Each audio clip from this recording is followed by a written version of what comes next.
Bonjour. Troisième candidature, vent de rébellion dans la majorité, indique Walf Quotidien. À la page 3, avec mon confrère Majib Gay, retenez que les langues se délient dans le Benno par rapport aux positions de Vilane Pendembo contre le troisième mandat. Après la présidentielle de 2024 qui pointe à l'horizon, on est loin de la période où les injonctions de Macky quant à la troisième candidature étaient appliquées au pied de la lettre. Maintenant, dans le Benno, les notes sont de plus en plus discordantes. Sori Kaba, Moustapha Diakhaté, Maître Moussa Diop avaient appris à leurs dépens qu'on ne défie pas impunément le président de la République. Ils avaient subi dans toute sa rigueur la furie du patron de l'Alliance pour la République pour avoir émis une opinion au contraire sur la question de la troisième candidature. À cette époque, il fallait faire profil bas ou subir les foudres de Sa Majesté. Seulement au sein de la majorité, des voix discordantes commencent à se faire entendre. Le porte-parole du Parti socialiste, Abdoulaye Vilane, est d'avis que personne, Macky Sall, y compris, ne doit faire un troisième mandat. Interpellé dans l'émission Grand Jury dimanche 15 janvier sur une possible candidature de Macky Sall, le président du conseil départemental de Kaffrine, sans langue de bois, lâche le journal de la Cité. Dans la Constitution,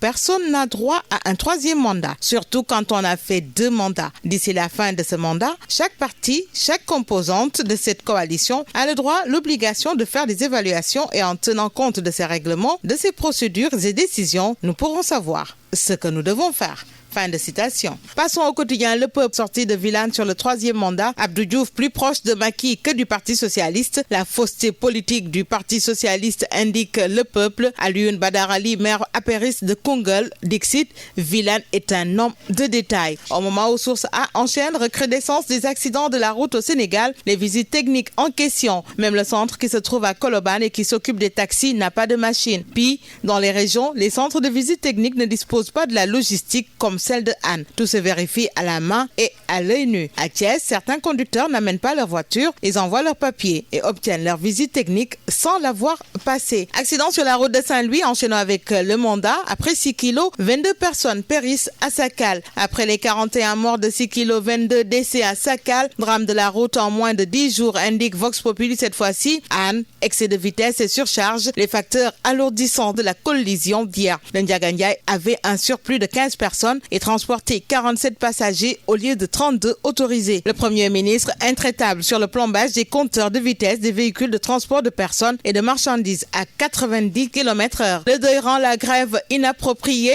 Informe Rewmi Quotidien, plus de 60 morts par accident en quelques jours. Libération à son tour, 65 morts en une semaine. Le carnage continue sur les routes du Sénégal. Presque toutes les victimes qui revenaient d'une cérémonie sont des parents habitant dans la localité de Ndengoul. Un des blessés a perdu ses 3 enfants dans le drame. Le Premier ministre confie, le car qui vient de passer la visite technique avait surchargé 15 personnes. Il y a donc la responsabilité des services de l'État et l'État prendra toutes ses responsabilités. Collision entre un car de voyageurs et un camion entre Louga et Saint-Louis. Le Sénégal à nouveau endeuillé, informe Le Soleil. 22 morts et 23 blessés enregistrés, dont 7 dans un état grave. Les blessés graves évacués à Dakar par un hélicoptère affrété par le président de la République. Et puis grève des transporteurs. AFTU se démarque et maintient ses tarifs. Accident de Ngensar, 22 morts de trop. Le camion, le car, l'âne et le choc mortel dans le noir. Je sauvais des membres de ma famille sans le savoir, confie une victime. Le Premier ministre Amadou Ba hausse le ton, chauffeur de transport sur la route de la misère et des complaintes. Parler moins, agir plus,